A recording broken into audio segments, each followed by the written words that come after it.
Our next speaker is Dr. Tristin Wallace. Dr. Wallace is a board-certified, licensed, would I say naturopathic or naturopathic? You can say either. I work for you. Oh.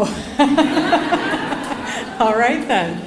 Naturopathic is what I'll say. Physician and a certified applied kinesiologist. She received her doctorate in 2007 from the National College of Natural Medicine, the oldest accredited institution, naturopathic institution in the United States.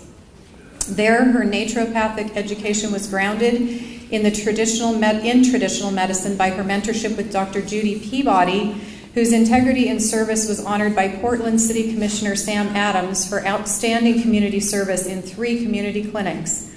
Under Dr. Peabody's training, Dr. Wallace learned to address all manner of chronic pathology in circumstances testing the strong and true heart of natural medicine. Having few resources, she nevertheless made medical miracles using her hands, water, homeopathy, dietary changes, and a handful of medicinal supplements. Dr. Wallace recognizes the unsurpassed value in working as an expert counsel to, rather than a medical authority over, her clientele. Please welcome Dr. Tristin Wallace.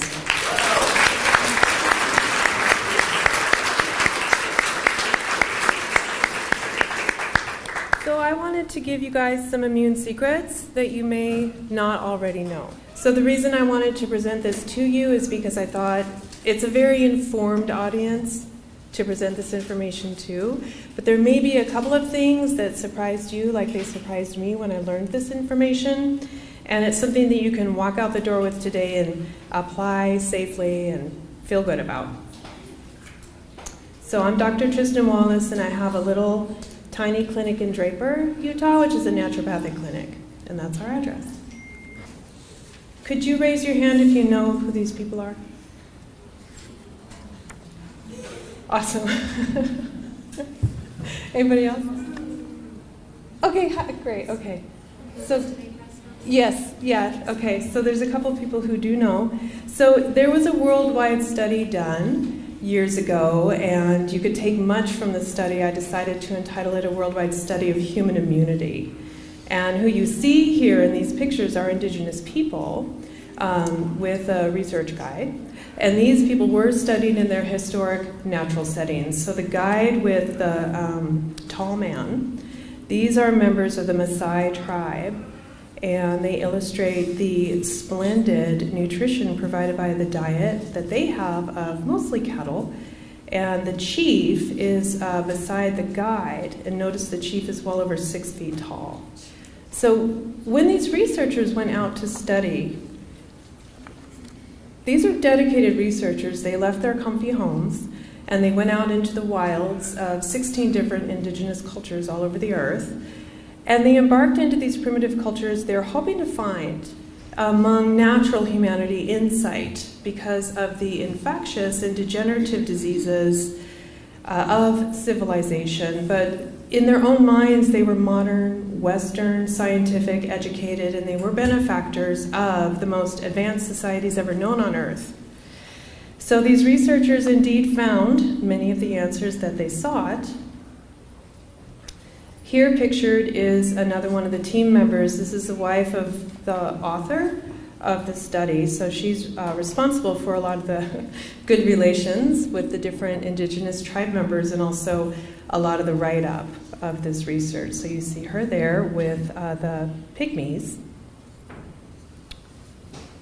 of the Belgian Congo. And they were celebrating because that tiny little woman standing next to the white lady has had 5 sons who just brought down, 2 of whom just brought down a giant animal out there in the wild.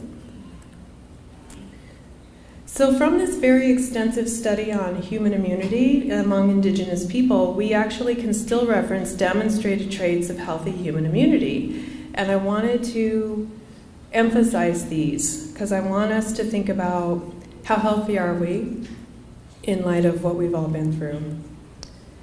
So this here is an Aboriginal Australian, and I picked this man who I think in this picture is something between 80 and 85 years old because of his remarkable head of hair. I wanted him to show up and show you that you can be gorgeous forever. I mean, look at that man. And I wanted to read to you what the researchers noted about these Australian Aborigines, people who have natural human immunity. So the traits of immunity, the marvelous vision of these primitive people is illustrated by the fact that they can see many stars that our race cannot see. In this connection, it is authoritatively recorded regarding the Maori of New Zealand that they can see the satellites of Jupiter, which are only visible to the white man's eye with the aid of a telescope. These people prove that they can see the satellites by telling the man at the telescope when the eclipse of one of the stars occurs. It is said of these primitive Aborigines of Australia that they can see animals moving at a distance of a mile, which ordinary white people cannot see at all. The Aborigines of Australia are recognized to be the oldest living race of mankind. Little baldness was ever seen, even in the very old. The skill of the Aborigines in tracking is so phenomenal that practically every large modern town or city in Australia has one or more of these men on its police staff today to track criminals.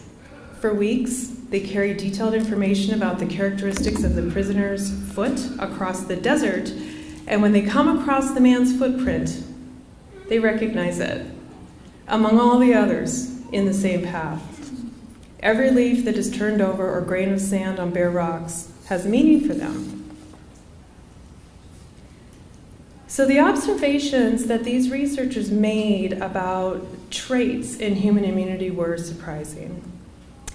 The first surprise was really that the indigenous immunity was remarkably robust, not only in traits that I've mentioned, but more. So here is what the researchers emphasized about conditions they noted in the field. And these are the words from the study itself. One exacting condition of the environment we encountered was the constant exposure to disease. And that's how the researchers saw it, and you'll see that from how they phrase things. Dysentery epidemics, so severe and frequent, we scarcely allowed ourselves to eat any food that had not been cooked or that we had not peeled ourselves. In general, it was necessary to boil all drinking water. They were in the natural setting, surrounded by disease. We dared not allow our bare feet to touch the floor of the ground for fear of jiggers that burrow into the skin of the feet. They couldn't walk on the earth because they were surrounded by disease. Scarcely ever when below 6,000 feet were we safe after sundown to step from behind mosquito netting or to go out without thorough protection against the malaria pests. These malaria mosquitoes, which include many varieties, are largely night feeders, and they were thought to come out soon after sundown. We rigidly followed the precaution of providing adequate protection against yet more vectors of disease everywhere. Disease-carrying ticks were so abundant in the grass and shrubbery, we had to be on guard constantly to remove them from our clothing before they buried themselves into our flesh. They were often carriers of very severe fevers. And they go on. But this is where I think it gets kind of interesting. We had to be most careful not to touch the hides with which the natives protected their bodies from the cold at night and from the sun in the day, without thorough sterilization following any contact. So the natives could wear them. That's interesting. So there was grave danger from the lice infecting the hair of the hides. We dared not enter several districts because of the dreaded tsetse fly and the sleeping sickness it carries. But then they remark, one wonders at the apparent health of the natives. How are they staying so healthy in these abhorrent conditions? Until he learns of the unique immunity that they have developed and which is largely transmitted to the offspring. So just to reemphasize, one wonders at the apparent health of the natives until he learns of the unique immunity they have developed and which is largely transmitted to the offspring. What is this immunity exactly? Because this is not what they were expecting. They hoped to find answers, but the biggest surprise that they found about this immunity is that it was so robust among the natural people of the world. And they were so surprised to find that while they were covering themselves with mosquito netting and afraid to walk on the ground, the indigenous immunity protected against all of these acute, severe infectious illnesses. And a third surprise is that the indigenous immunity appeared to confer health and long life. Some more quotes. There were a group of elderly primitives that were found during their expedition, every one of whom had complete dentitions in normal arrangement of the arches and without dental caries, which is dentist for they had amazing perfect teeth and they were very, very old. So we don't see that very often, do we? The elderly people were bemoaning the fact that the generation growing up had not the health of the former generations. So the new generation at the time of this research was beginning to westernize. They wanted to be modern. They wanted to work. They wanted to eat junk food.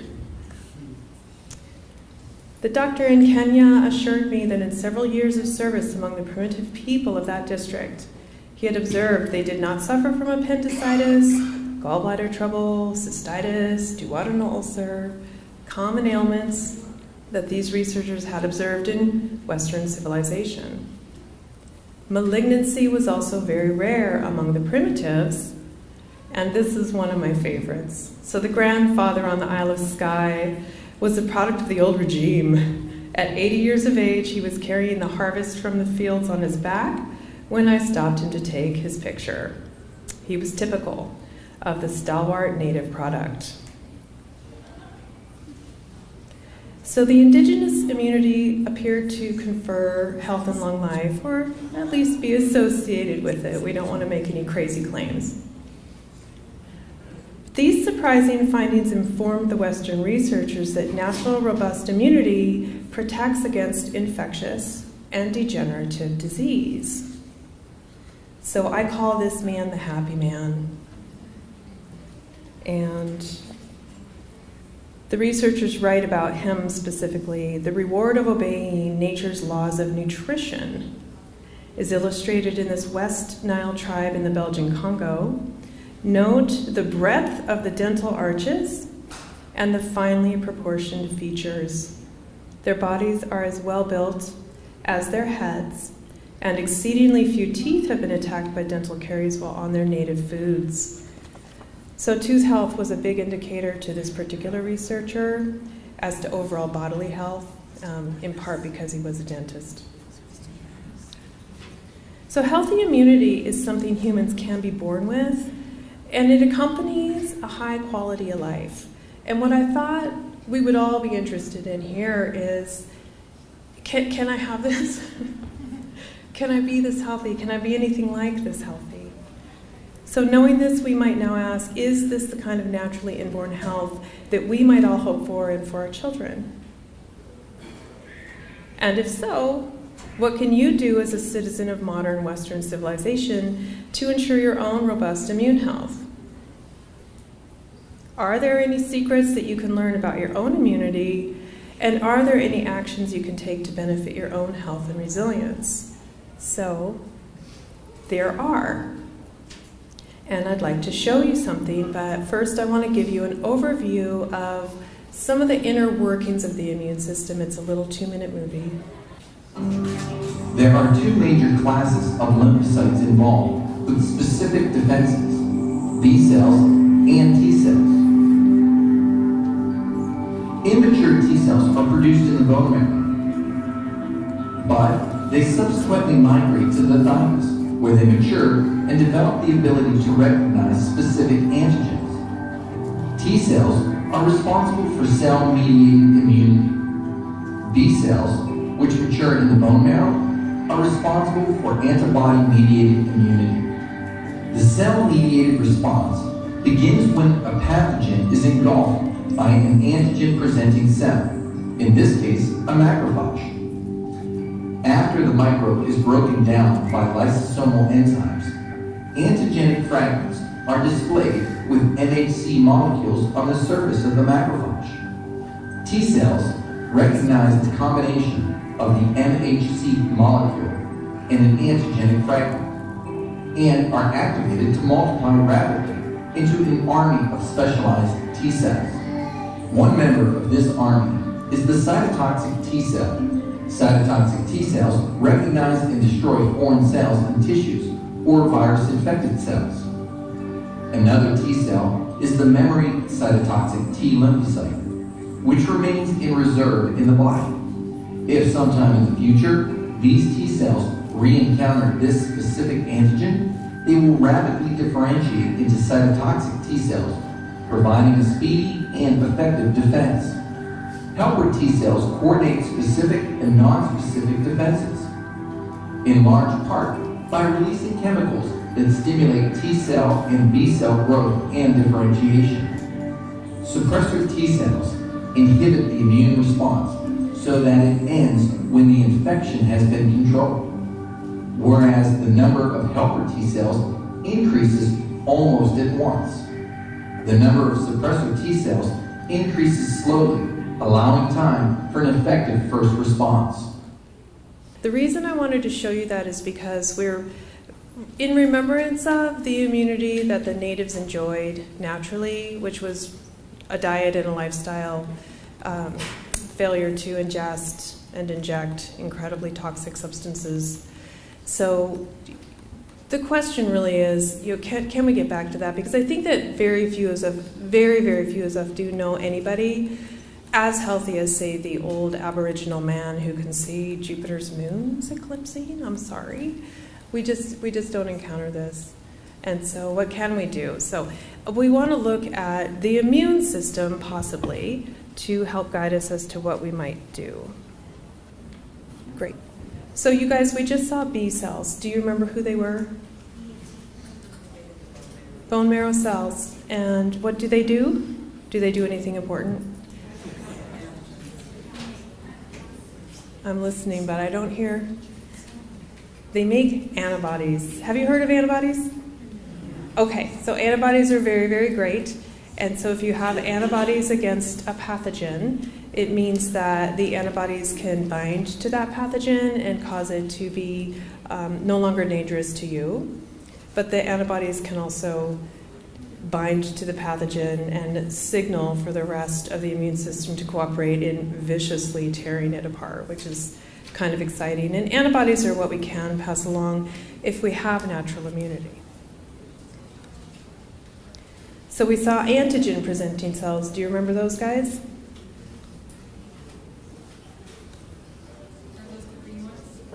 There he is up there.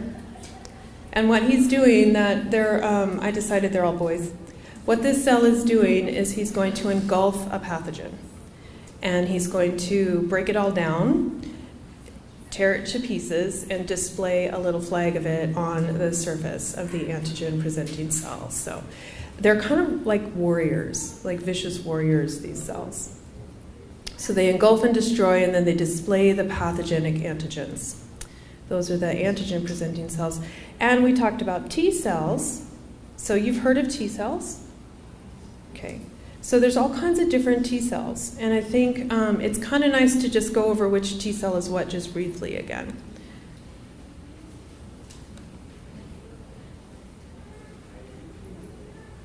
One of the things that the T cells can do is if they see the antigen-presenting cell has a little head on a spike up on its membrane, they'll go over and talk, and signals will result from that. Little chemicals will be excreted as a result of that. So they recognize the displayed antigens, And they'll actually activate into military branches that are very, very active.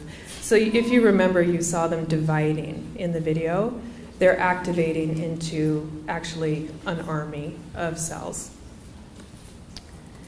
There are different military branches of T cells, and so you have cytotoxic T cells. They actually can kill pathogens and infected cells. That's one of the branches of the T cell army. There are also memory T cells, and you remember from the little video, those are the yellow ones, and they remain on guard. They see that pathogen again at some point, then they're going to reactivate, and they'll actually kill it themselves, or they'll call in help if they need to.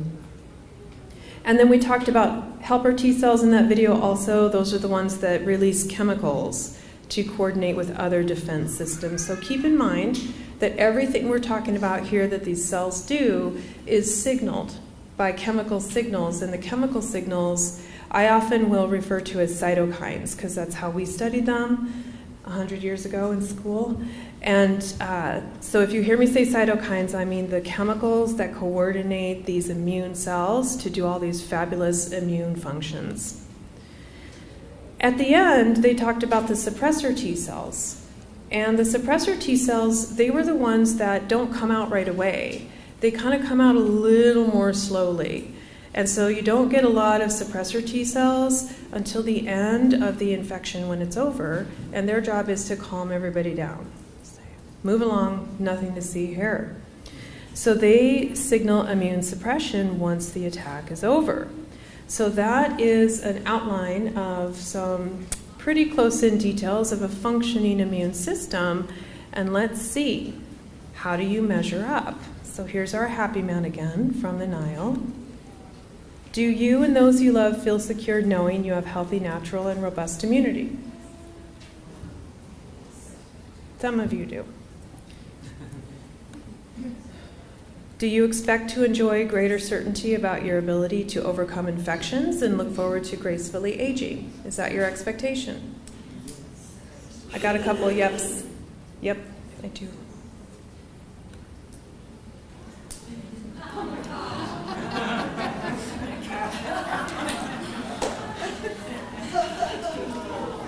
Is it possible we tend to sometimes think we might need a little extra protection? And I'm sorry to put Happy Man in a mask, but I did that because it's just a mask, whatever it may or may not do. It doesn't bring you the type of robust inborn immunity, which is, in my opinion, is actually the human birthright that you should expect to enjoy.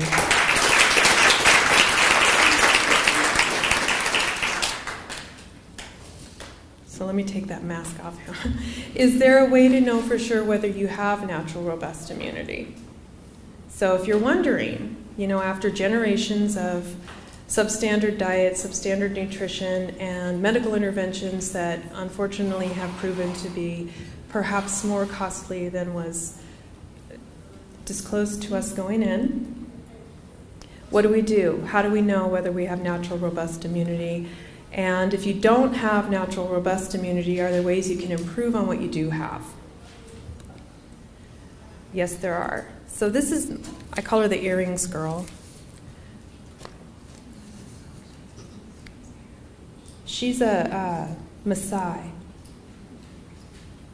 And what was noted by the researchers about the Maasai is the development of the face and the dental arches. And so what they saw when they went there was generation after generation after generation after generation, born with perfectly straight, perfect teeth, and bone density thicker than ours by about 3 times.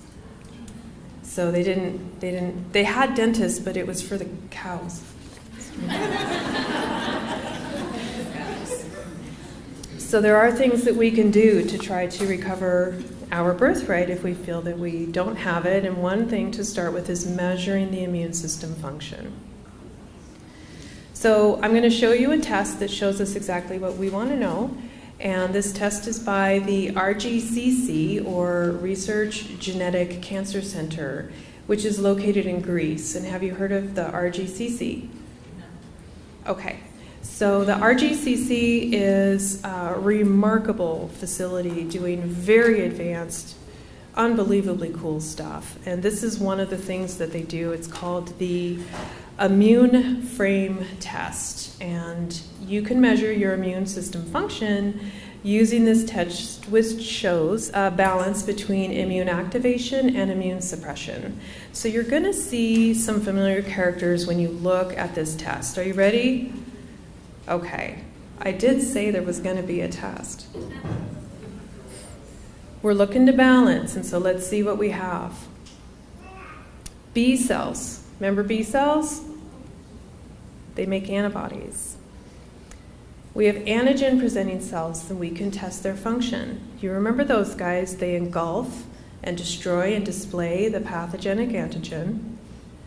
We have T cells, and we've got T cells all day long. Look at this. We've got the killer T cells. You might, in the literature, see those referred to as CD8s, natural killer cells. We have CD4 T helper cells. You remember they talked a little about the T helper cells coordinating the chemical reactions that drive immunity.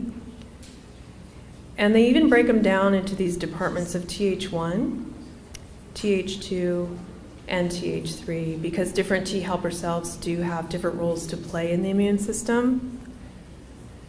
And they even can measure memory cells, which they talked about in the video as well, staying around, staying on alert to make sure that if you do get an infection, you're going to be able to defend yourself. So here are all the characters, the major players of the immune system that we just learned about. And again, we're looking for balance. And so to determine whether or not we're finding balance between the function of these cells, meaning the immunity is balanced, it doesn't attack you. It doesn't attack your food and cause leaky gut. It doesn't cause Hashimoto's disease or Alzheimer's. It attacks bad guys, gets rid of them, you feel fine after that, and you move on in a healthy way. That's immune balance, and so do we have it? So what we're actually going to look at on this test by the RGCC are the levels of those chemicals that do coordinate these reactions, these immune functions. And so first, we'll go over here to the killer cells. So can you see the result of the killer cells? So there's no killer cells at all. Do you see that? Okay. So that's fine as long as this person doesn't have anything wrong with them. There could be a moment in time when they don't have a killer cell show up on the test. But this person does have an illness that you may have heard of called cancer. And so since this person does have a severe degenerative chronic illness, it is our expectation that killer cells will be needed in order to overcome that condition. We don't see any killer cells here, and so I don't consider that balanced. Let's look now at interferon gamma. Have you heard of interferon gamma? Yes? Yes? Okay. Have you heard about the hydroxychloroquine controversy?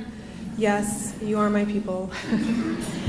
One of the things that was wonderful about the hydroxychloroquine controversy was listening to medical doctors from all over the world talk about improving interferon gamma levels to protect cells from viral entry.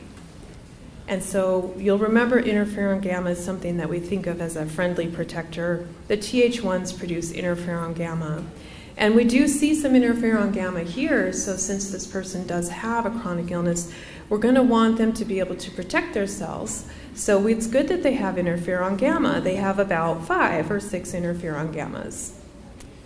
And a normal number of interferon gammas under these circumstances would be closer to 15. So again, looking at this person's actual immune cytokine results, what we're seeing is that there's no killer cells and there's inadequate interferon gamma or cellular protection. So again, we're not seeing balance here. Let's also look at this very interesting cytokine called IL-6. So this is a cytokine. It is made by T cells, and so it's therefore not intrinsically a bad thing. But we find that when IL-6 is higher relative to other cytokines, you can actually get immune suppression. So let's look at this IL-6 level. Okay, between 4 and 5. Well, under these particular circumstances, when there's a big enemy to fight, we don't really want suppression. When there's a big enemy to fight, we kind of want activation. And so we should see this number closer to 0. And so we've got the interferon gamma 3 times lower than we need it. We've got the IL-6 4 times higher than we need it. So again, we're seeing not balance. And now, as you look through this, maybe you're not so surprised that this person has such a serious illness as cancer. So we'll look also at tumor necrosis factor alpha, or TNF-alpha. This is another suppressor. And so this too, under these circumstances, you will want to see it a little closer to 0. And it's up there, 8 to 9, wow, okay. So that's quite a bit higher than it needs to be for now. So what do? We don't have balance. Since we don't have balance, this is what we find in the end. And this is kind of the money of this presentation. What you need in order for your immune system to keep functioning is you need to have the memory cells. You need the antigen-presenting cells, and you need the memory cells. And as long as we can demonstrate that you don't have memory cells, we're pretty sure that the disease has an advantage over you. So we see no memory cells here at all.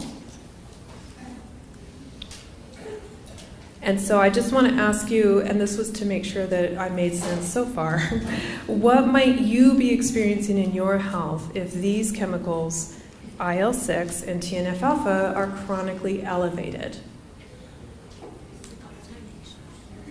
You might be sick all the time. You might be sick all the time. Yeah. What else? Tired. You might be tired. You might be tired. What else? Allergies. You could, yeah, I do. I think that being under attack constantly with no defenses can lead to some emotional stress. Yeah, all of those things are true. And one thing in particular, because these are suppressor cytokines, is you might be experiencing suppressed immunity, which could result in everything that you just told me about. So correct. And then what might you be experiencing in your health if these chemicals are chronically suppressed? The killer cells, the interferon gamma, and the memory cells. So illness, and you wouldn't be having the robust immunity that we just reviewed that would be lovely to have. You could have susceptibility to infectious or degenerative disease. The natives, they enjoyed protection from that, and so the good news is you can balance your immune system function, and this is the practical stuff I wanted to share with you, because what these cytokines do and how they got this way. Maybe we didn't have too much control over what was done. Maybe we were vaccinated when we were kids, and now we have an American immune system. Maybe we didn't know how to eat properly and we ate Fruit Loops. I just brought those up for no reason in particular. But we're not defenseless now, so let's see what we can do. We're going to take interferon gamma first, because you remember this is one of the T cell chemicals or cytokines that causes our cells to be able to protect themselves. And so can anybody name a way where we could actually improve our interferon gamma levels? All right, I'll do it. You guys are not going to believe how great this is, though. Is anyone here taking probiotics? Okay, congratulations. So, and because this is quite a claim, wow, probiotics can lead to an improvement in the production of interferon gamma? Wow, is there any science on that? That's usually the next question. So I forgive me for not finding a whole bunch of science for you. I found the quickest science I could and made a PowerPoint. So I found this awesome science, and it goes on about how this particular species of probiotic has been shown in studies to actually increase interferon gamma in people with chronic allergies. So let's look at TNF-alpha. This one was really, really elevated. So do you remember TNF-alpha is one of the suppressive cytokines? Not that it's intrinsically bad, But when you need to fight, it's not a good time to be suppressed. So this is something that we want to decrease if we can. And so does anybody know any ways to decrease TNF-alpha? Oh my gosh, that's brilliant.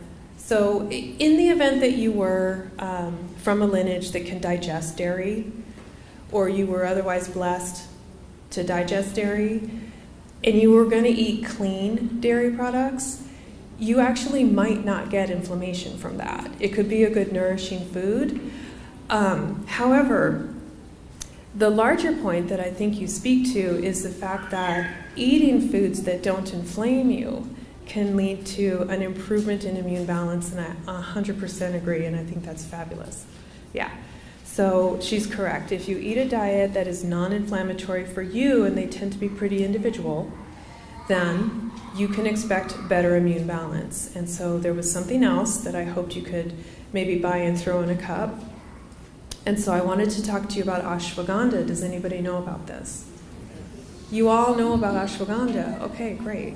So ashwagandha is an absolutely beautiful herb. It is a nightshade. I promised the expert botanical person that I would disclose that it is a nightshade. So joint pain people want to do something else.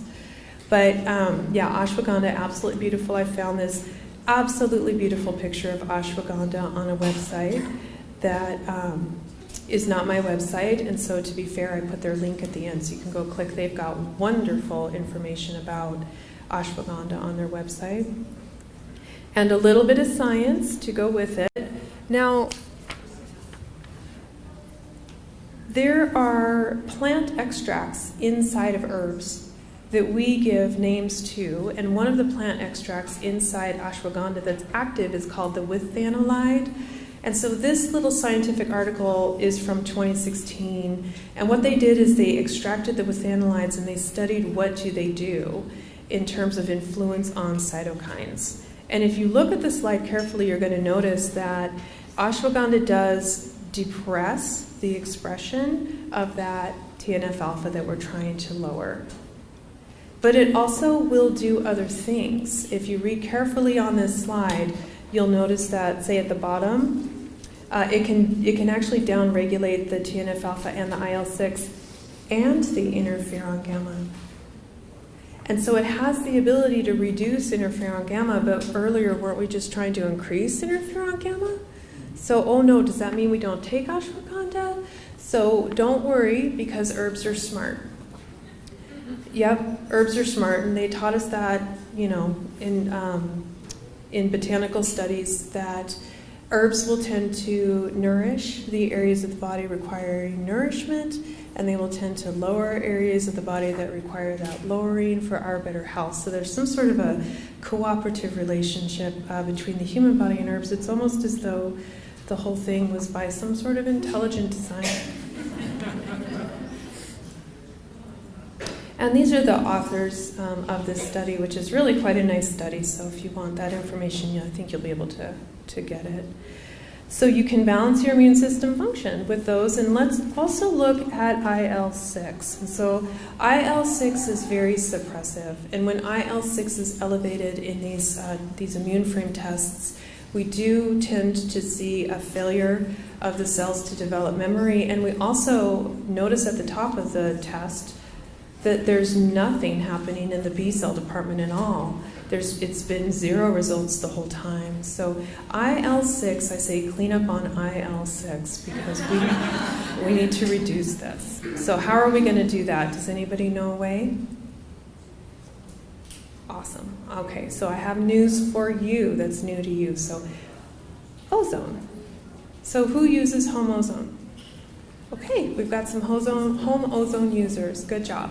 Okay, excellent. So ozone, and that might kind of surprise you a little bit that you can use ozone medicinally in this way, but there are actually some great things that you can do, and I got you a little bit of science about some cells in a petri dish that reacted to ozone. And so what happened in this petri dish is they poisoned these poor little heart cells and skin cells so that they would make a whole bunch of IL-6, because, you know, when you poison things, they make a whole bunch of IL-6.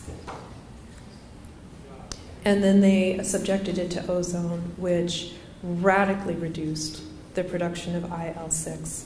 And so the RGCC, who I fondly refer to as the Greeks, so the Greeks have learned that if you are trying to overcome very severe illnesses or just balance your immune system, you can actually use ozone and it will help balance your IL-6. So how do you know if you're successfully balancing your immunity? If you're successfully balancing and benefiting your immune system, you may know because of a change in energy levels or symptoms being reduced. Is that a question back there? Yes. How do you get ozone? Oh, the question is, how do you get ozone? So there's a couple ways. I go through Simply O3. They're wonderful. Like, I've never heard of this. Is it something you inhale or ingest? Don't inhale ozone. So we do, yeah, thank you for asking that though. No, don't inhale ozone. This is not, A pill?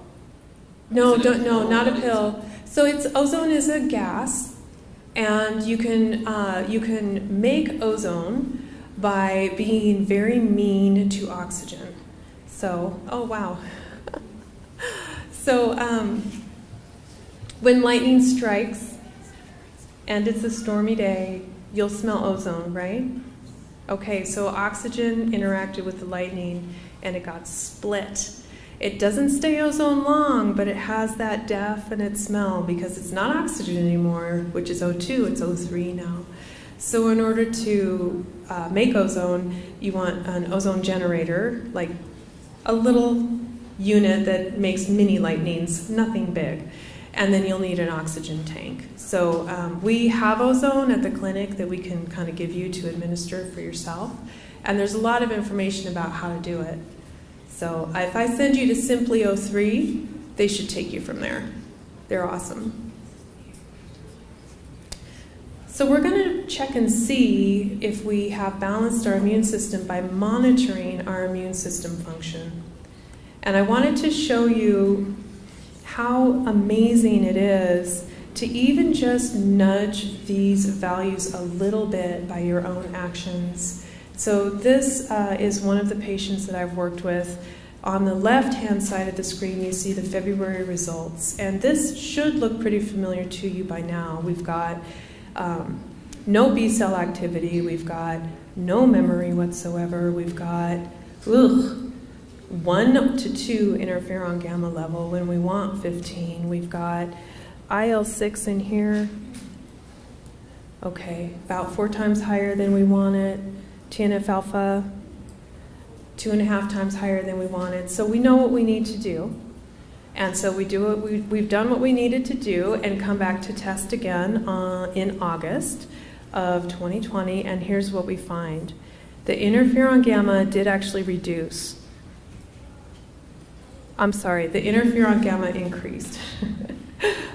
Just a little though. It didn't increase hugely. And the IL-6 did come down. If you look at the IL-6, it went from 4.63 down to what, 3.56. That's not like some massive decrease. TNF-alpha, 2.63 down to 1.04. So small. I want my TNF-alpha at 0, right? But look what happened from that little small nudging. Look at that. He has memory. He's making memory. And this is an individual who has cancer and has had cancer for many years. His immune system is awakening. So I know yours can too.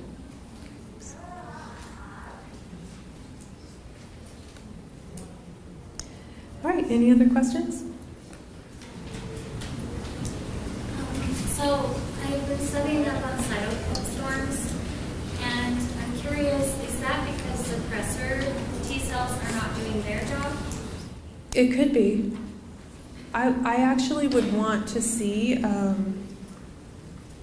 measurement, if I could, on that. I think that suppressor T cells could be suppressing the good guys. and the IL-6 could be suppressing the good guys that are helpful. And so you end up with cytokines ongoing. But I would want to see the distribution of cytokines. I think that that is unique somewhat in that you'll be looking at different cytokines than the ones that we were just covering. So I'd love to see the spread of them and how they interact to answer better. Good question. Yes? Sorry? Where is your clinic located? Oh, so the clinic is located in Draper on State Street, just off of 114. In those little brick buildings, they're very cute. There's some questions back there. Oh, sorry. Can you do this with someone who's on chemo? Yes, yeah. Yeah, when somebody is on chemo, then you just, you need to be very careful that you're not giving them things that are going to shut the chemo off. And so that can be studied chemo by chemo. So let me get this lady. Yes, ma'am. So you talked about an anti-inflammatory diet being very individual. So what are the tools that you would use or an individual can use to determine the best diet for them? So she's asking what do I do in, okay, 5 minutes. So what do I do in order to determine an individual's specific anti-inflammatory diet? So I've done many different things over the years, and I'm not completely happy with any of them. What I've learned is that from muscle testing to circulating IgEs and everything in between, there are going to be errors in assessing inflammation against diet because diet is complicated. It goes through many systems of the body. It's not just, it gets in your mouth and you're good from there. So what I've done lately is I've focused most heavily on finding the hidden food intolerances that you would never suspect. And I use the ALCAT 250 in order to search out provoked immunoglobulin against food in a test tube. So it's brutal. It's a very exacting test, and it takes a lot of courage and diligence to follow, but you do get profound anti-inflammatory results if you stick with it. All right. My wife and I recently spent a couple of years in Australia working with the Aboriginal people. And we talked about the health of those folks, and many of the older folks are really truly very healthy. But in this generation, we're seeing a lot of illness that's occurring with, this white man, I guess you could say, we've introduced sugar, white flour, alcohol, and vaccinations. And I see some major challenges for the Aboriginal people with heart disease, with diabetes, some other things. Can you explain that? When you eat poison that your body falls apart?